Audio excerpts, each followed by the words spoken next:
अस्सलाम वालेकुम गाइस, कैसे हैं आप सब? खैरियत से हैं? ठीक ठाक हैं? Welcome back to my YouTube channel. उम्मीद करते हैं आप सब ठीक ठाक होंगे। आज हम बहुत ही इंटरेस्टिंग टॉपिक को समझने जा रहे हैं, that is relating to blood reasoning. तकरीबन हर टेस्ट में जो आप टेस्ट देने जाते हैं किसी भी पोस्ट के लिए, तो उसमें ये क्वेश्चन और ये सेक्शन ज़रूर होता है। मैक्सिमम 20% किसी भी पेपर का अक्सर यही ब्लड रीजनिंग से रिलेटेड आते हैं।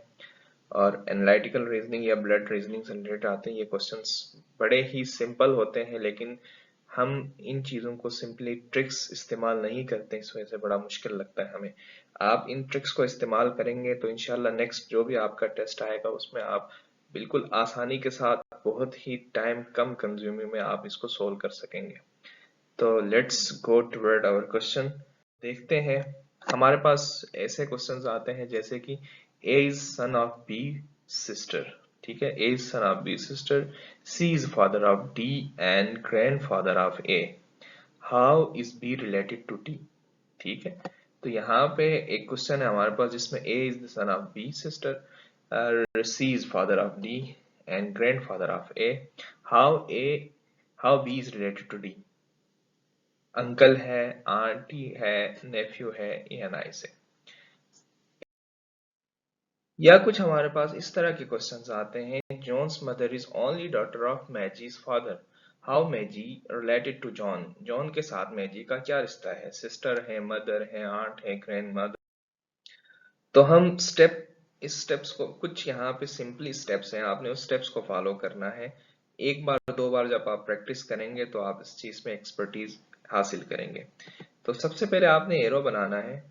एरो अपवर्ड टुवर्ड अपवर्ड बनाना है, और तमाम जो आपके अपर जनरेशन है, जैसे कि फादर है, ग्रैंडफादर है, मदर है, ग्रैंड मदर है, या आपके अंकल आंटी, जो भी आपसे अपर के जनरेशन आते हैं, जो भी आपसे अब जैसे कि हमारे वालिद हैं, हमारे चचा है, चाची है, इस तरह के जितने भी जनरेशन है वो आपने एरो शो करना है, और आपने उसको कुछ इस तरह लिखना है। इसके बाद जो है ना, आपने arrow side wise arrow show करना है, और वहां पे आपने लिखना है आपका अपना जनरेशन। जैसे आपका अपना जनरेशन, जैसे कि आप खुद हैं, आपके भाई है, सिस्टर्स हैं, कजन्स हैं, ठीक है, आपकी वाइफ है, तो वो सारे आपने एरो लगा के या राइट साइड पे या आपने लेफ्ट साइड पे रखना है, वो आपकी मर्जी है।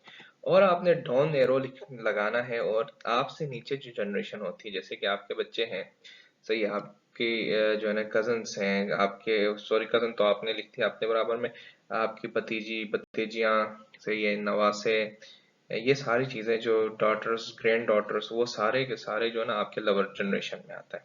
तो हम एक और सेकंड स्टेप हमारे पास मौजूद है। पहले स्टेप तो हमने कर लिया, अब एक और स्टेप है हमारे पास। अब यहाँ पे होता है रिश्तों में मेल फीमेल।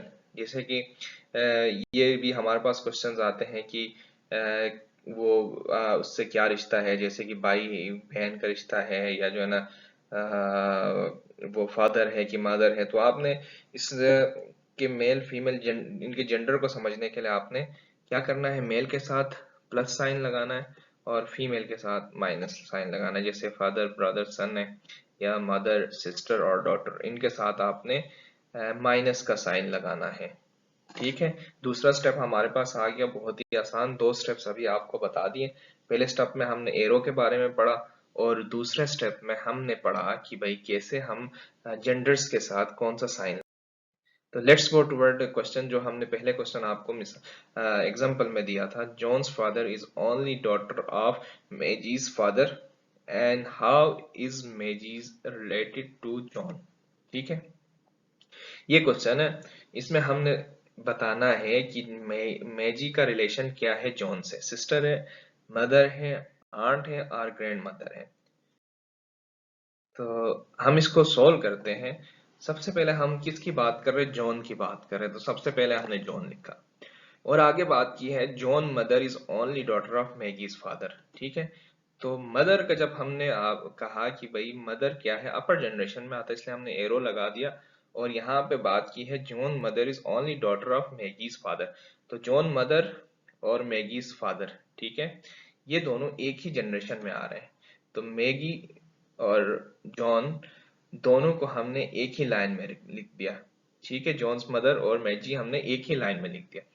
अब यहाँ बात की है मैजीज फादर की। तो मेजिस का फादर क्या है, वो मेजिस के अपर जनरेशन में आ रहा है। डेट्स वाई हमने क्या लिख दिया कि फादर को ऊपर वाले एरो के साथ ऊपर लिख दिया, ठीक है। क्योंकि सवाल में हमारे पास मौजूद है कि John's mother is only daughter of Maisie's father, ठीक है। तो मेजिस फादर भी आ गया यहाँ पे, जॉन्स मदर का भी फादर वही है और मेजिस का भी फादर, मेजी का भी फादर वही है। अब हमने देखना क्या है, how Maisie is related to John. Maisie's से जॉन का रिश्ता क्या है, यहाँ पे हमें बात समझ में आ गई। यहाँ पे बात ये समझ में आ रही है, यहाँ पे इन्होंने क्लियरली कहा है John's mother is only daughter of Maisie's father, ठीक है। तो यहाँ बात कर रहे हैं जॉन की अम्मा मेजीज के अब्बा की अकलौती बेटी है। जब अकलौती बेटी है तो इसका मतलब ये हुआ कि इन दोनों का रिश्ता क्या है, जॉन का और मैजी का। तो जॉन इज सन ऑफ मैजी, ठीक है। मैजी और जॉन का रिश्ता ये है कि ये माँ बेटे का रिश्ता है। तो how Maisie related to John, John के साथ मैजी का, मैजी के साथ जॉन का क्या रिश्ता है, तो Maisie is the mother of John. बहुत ही सिंपल तरीके से हमने ये सॉल्व किया। और इसी तरह जैसे भी जिस तरह इस तरह अगर आपके पास ऐसे क्वेश्चन आते हैं तो इंशाल्लाह नेक्स्ट टाइम आपको कोई मुश्किल नहीं आएगी। अगला सवाल है हमारे पास, if A is brother of B and B is sister of C and C is father of D, how D is related to A. अगर हमारे पास ऐसा क्वेश्चन आता है तो हम इसको सिंपली एक इसी स्टेप से सॉल्व करते हैं। तो यहाँ हमने बात की है, क्वेश्चन हमारा है A is brother of B and B is sister of C. तो ये तीनों एक ही जनरेशन में है, A B and C is in one generation.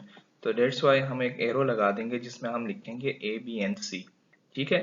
तो यहाँ पे बात हमने ए की जब बात की है, A is brother of B, तो ए क्या है, भाई है बी का, and B is sister of C. तो हमने ए के साथ पॉजिटिव साइन लगा दिया, बी के साथ हमने निगेटिव साइन लगा दिया और सी के साथ हमने पॉजिटिव साइन लगा दिया। अब यहां बात की है C is father of D. तो C is father of D, D जो है ना लोअर जनरेशन में है क्योंकि सी फादर है वो अपर जनरेशन में है। तो हमने एरो लगा दिया और हमने नीचे लिख दिया डी। क्वेश्चन क्या कर रहे हैं, how D is related to A, D का ए के साथ क्या ताल्लुक है, डी का ए के साथ क्या ताल्लुक है। तो यहां बात की है कि डी का ए के साथ जो ताल्लुक है वो आपने बताना है। तो जहां हमने अभी इस क्वेश्चन को समझा तो ए और सी क्या है, दोनों आपस में भाई है और सी डी सी का बेटा है। तो बहुत ही आसानी के साथ आप इस क्वेश्चन को सॉल्व कर सकते हैं। तो हमारे पास आंसर आ गया nephew, D is nephew of A, ठीक है जी।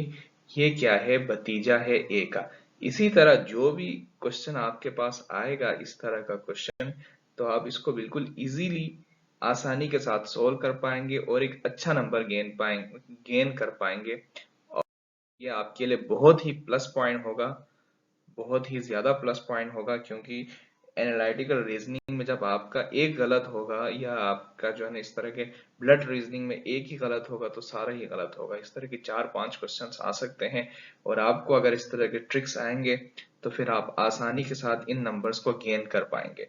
Thank you so much for watching my YouTube channel. Please subscribe, like and share. Allah Hafiz.